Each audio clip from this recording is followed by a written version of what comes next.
Hey, what's up? Joe here from English Byte. Excited for today's video. I think it's going to be super helpful because we're going to be talking about written communication, specifically accepting or refusing job opportunities.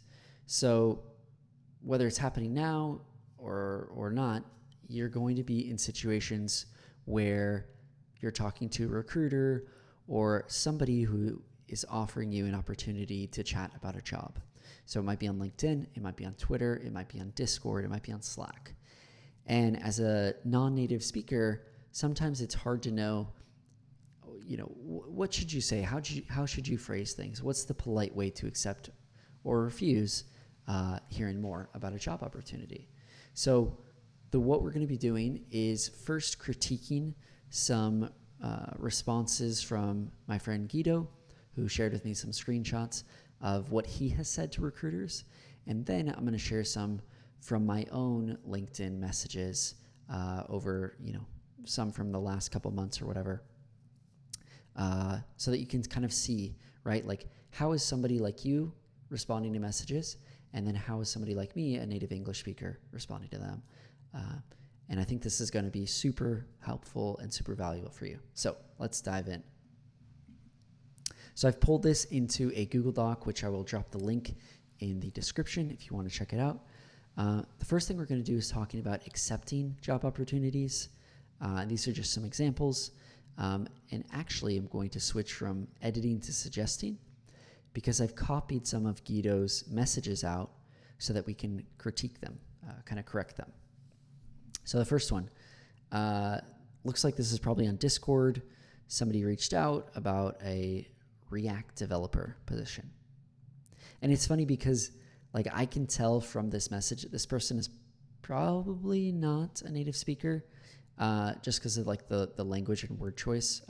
Could be wrong here, but I have a hunch that they're not. So that's just kind of funny, two non-native English speakers, but I guess that's probably more common in tech than you would think. So anyways, so here we've got an example of accepting. And so here's kind of Guido's response. Hi, Olia, how are you? Thanks for reaching out to me. Yes, sure, it could be interesting to hear more about the vacancy and the role challenges. So I look forward to know more about the opportunity. And I'm actually going to zoom out slightly because I didn't realize that was cut off. Cool.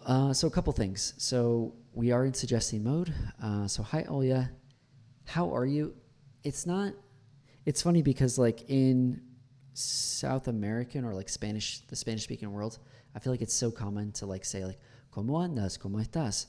But I don't know, maybe it's just Americans. I don't feel like we say that as much. At least these kind of interactions, it's more get to the point. Or it might be hey, how's your week going, right? How are you is I don't know. I don't see that as often. So I wouldn't say that. So I'm going to delete that. So thank you. You could also say thanks. Not a big deal. Thank you for reaching out to me. And here we can just say reaching out. I think it's kind of obvious that it's to me. Thanks for reaching out. And here you could say, yes, sure. You could say, here I might say instead, yes, I'd love to hear more about and vacancy. I don't know. I haven't seen that.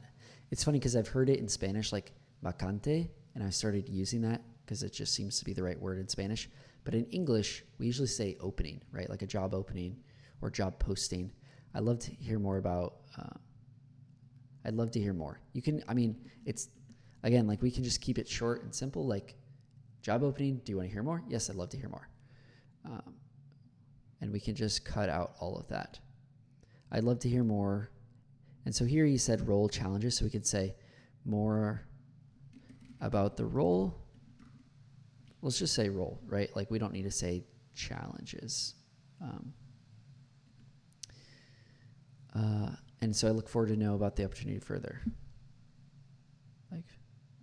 So I don't, we've kind of already said that. And, this is on Discord, I think. So it's pretty informal. We already see Guido's name, so you don't really need to sign it off. If they do, or if it's in an email, yeah, it's typical, but this type of situation, you don't really need to. So that is way shorter, right? Hi, Olia. Thanks for reaching out. yes, I'd love to hear more about the role.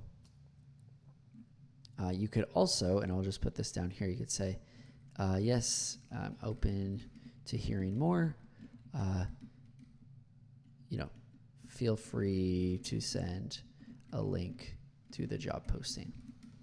Boom. Easy. Right? So that's an example of accepting a job opportunity. I've got a couple more here, which we'll critique as well. Hi, Kajul. Again, wouldn't say, how are you? Sure.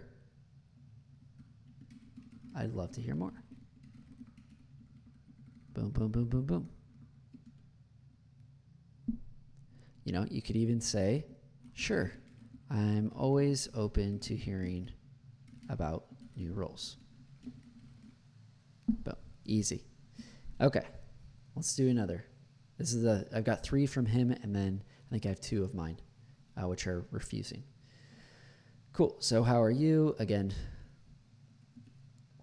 unless they start it, if they say, how are you, obviously be polite and answer, but, I don't know. If you're trying to stand out, you could say, how's your week going?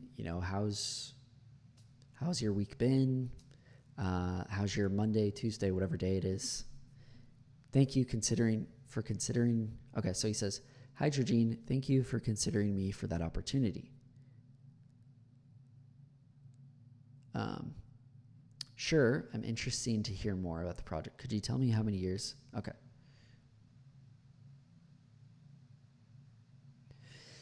Yeah, so here he's getting specific, wants to know what's the stack, all that, right? So, hi, Georgine.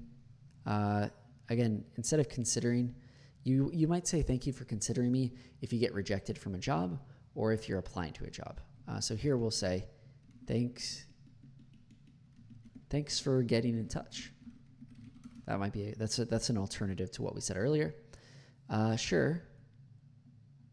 So did she say project? Oh, working on a new project. Okay. So here I might say, sure, I'd love to hear more about the project, which he kind of said mostly. Could you tell me how many years experience for the position and what? Okay. So here we'll say, what's a better way? Could you I don't know, how many years of experience are you looking for? And what's the tech stack? So that's kind of the common question that you would ask if you're trying to figure out, do they use React? Do they use Vue? What's the tech stack? Very simple. Or what technologies do you use? Does the team use? That kind of thing. Thank you again. Thank you again is kind of you've had multiple interactions and maybe you're parting ways, right? So let's say you apply to a job, you get rejected, and you're parting ways. You might say, thank you again, for considering me. Thank you again for the interview. Thank you again for the experience. Thank you again is it's reiterating your gratitude, but here it doesn't really fit the scenario. So instead, I think we'll just say, thank you. Simple. So hopefully that's helpful.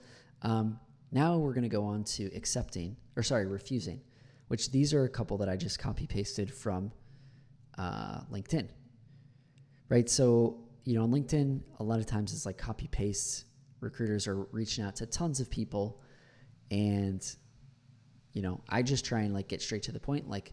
I know a lot of people who don't even reply. So I try and do the bare minimum and just reply. So this person, I was like, hey, Kyle, appreciate you thinking of me. Not looking now, but my connections. And so usually I'll try and refer other people. And this time I had 2 friends who knew were looking. So I was like, hey, but these 2 are, So then I give them, it's short and it's to the point. They can read over it quickly. I'm not ignoring them, so they're not questioning. And then lastly, I'm doing them a favor of sending them people who are looking. Right, so that's typically what I try to do if I'm going to refuse a job opportunity, or that's how I handle it. We'll do one more, similar kind of thing. If it's a busy day, again, yes, my reply is really short, but to them, then it's okay, they can close that loop. they can close that and know like, okay, I don't need to try messaging Joe again because it would be a waste of my time, waste of his time. So here, I just said, I'm not looking at the moment, but thank you anyway. So if I don't have anybody to refer, that's kind of how I respond. So hopefully that was helpful. That's kind of some examples of how to accept or refuse job opportunities. The other thing I wanted to point actually before we go is be consistent with your spelling and your capitalization. So like here, and this is just nitpicking. This is something that I like to stick to. Like I like consistency. I think it makes you look better. So here, right, Guido is capitalizing the first letter of each word, right? The H in hi, the H in how are you. But then here in I'm, not a capital I. So just a minor nitpick thing. Either go all lowercase or capitalize the first letter of every sentence. Sorry, first letter of first word in every sentence. Same thing here, right? Sure, and then it is not capitalized, but it should have been to match the consistency of his other message. So last other, pro tip, just to make, I think it's just more professional, makes you stand out. I recognize this is probably Discord, probably doesn't matter, something I like to do. So that's it. Thanks for watching. Hope you enjoyed this. Please leave a comment. Let me know if this kind of thing is helpful. Give the video a thumbs up, subscribe, all that. And subscribe to the newsletter. The whole reason I'm doing these videos is because I think it's helpful content for the newsletter. So it's free, comes out every Monday. Whole goal is to help you land a remote dev job by improving your English with tips like this. So head over to EnglishBite.com, put in your email, subscribe, and check out the upcoming newsletter this coming Monday. Thanks.